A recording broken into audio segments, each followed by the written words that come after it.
अमरनाथ मंदिर की कथा हिंदू धर्म में अत्यंत पवित्र और रोमांचक मानी जाती है।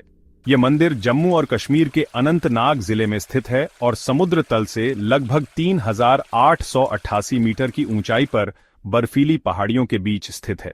हिमालय की बर्फीली चोटियों में बसी अमरनाथ गुफा एक रहस्यमयी स्थान है, जहां महादेव स्वयं प्रकट होते हैं। इस गुफा में बनने वाला बर्फीला शिवलिंग किसी चमत्कार से कम नहीं।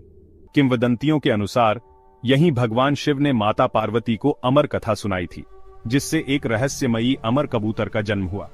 यह कथा इतनी रोमांचक है कि सुनते ही रोमांच और श्रद्धा से हृदय भर जाता है। एक बार माता पार्वती ने भगवान शिव से प्रश्न किया, हे महादेव, आप तो मृत्युंजय हैं, अमर हैं, लेकिन मुझे यह बताइए कि आप अमरत्व का रहस्य जानते हैं, तो क्या मैं भी इसे जान सकती हूं?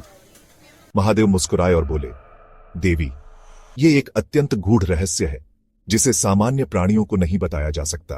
यदि तुम इसे सुनने के लिए तैयार हो, तो हमें किसी निर्जन स्थान पर चलना होगा, जहां कोई और न हो। भगवान शिव ने इस रहस्य को साझा करने से पहले सभी बाधाओं को दूर करने के लिए अपने वाहन नंदी को पहाड़ के बाहर छोड़ दिया, चंद्रमा को अपने सिर से उतार दिया, सांपों को अलग कर दिया और यहां तक कि अपने पुत्र गणेश को भी कहीं और भेज दिया। गुफा में प्रवेश करने के बाद भगवान शिव ने अपनी जटा से अग्नि उत्पन्न की, जिससे गुफा के अंदर सभी जीव जंतु जलकर राख हो जाएं और रहस्य सुरक्षित रहे। जब गुफा में केवल शिव और पार्वती रह गए, तो भगवान शिव ने अमरत्व की कथा सुनानी शुरू की। जब शिव जी ने कथा सुनाना शुरू किया, तो गुफा में केवल माता पार्वती थीं। वे ध्यानमग्न होकर इस अमरत्व के रहस्य को सुन रही थीं। संसार में जो भी जन्म लेता है, उसकी मृत्यु निश्चित है, लेकिन जो व्यक्ति सत्य, भक्ति और तप का मार्ग अपनाता है, वह अमरत्व को प्राप्त कर सकता है। माता पार्वती यह कथा सुनते सुनते गहरी निद्रा में चली गईं, लेकिन गुफा के एक कोने में 2 सफेद कबूतर बैठे हुए कथा सुन रहे थे। वे इतने चुपचाप थे कि भगवान शिव को भी उनका ध्यान नहीं गया।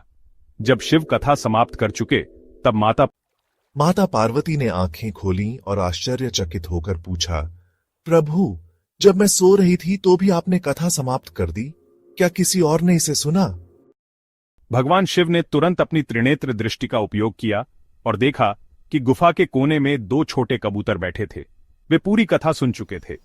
यह देख भगवान शिव अत्यंत क्रोधित हुए और त्रिशूल उठाकर उन्हें मारने चले, लेकिन तभी उन कबूतरों ने झुककर प्रार्थना की, हे महादेव, हमने आपकी कथा सुनी और हम धन्य हो गए। हम आपकी शरण में हैं, कृपया हमें क्षमा करें। भगवान शिव ने देखा कि वे केवल साधारण जीव नहीं थे, उनका स्वरूप दिव्य था और कथा सुनने मात्र से उनके शरीर में अमरत्व का तेज आ गया था।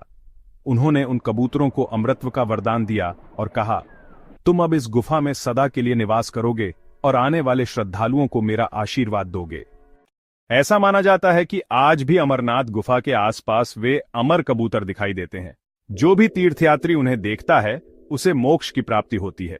भगवान शिव के वहां से जाने के बाद हर साल गुफा में बर्फ से बनने वाला शिवलिंग एक दिव्य चमत्कार बन गया। माना जाता है कि जब यह शिवलिंग पूर्ण आकार में आता है, तब उसकी पूजा करने से सभी पापों से मुक्ति मिलती है और मोक्ष की प्राप्ति होती है। सालों से यह रहस्य बना हुआ है कि आखिर यह बर्फीला शिवलिंग प्राकृतिक रूप से कैसे बनता है और फिर धीरे धीरे कैसे विलीन हो जाता है। वैज्ञानिक इसे मौसम और जलवायु परिवर्तन का चमत्कार मानते हैं, लेकिन श्रद्धालु इसे भगवान शिव का आशीर्वाद मानते हैं।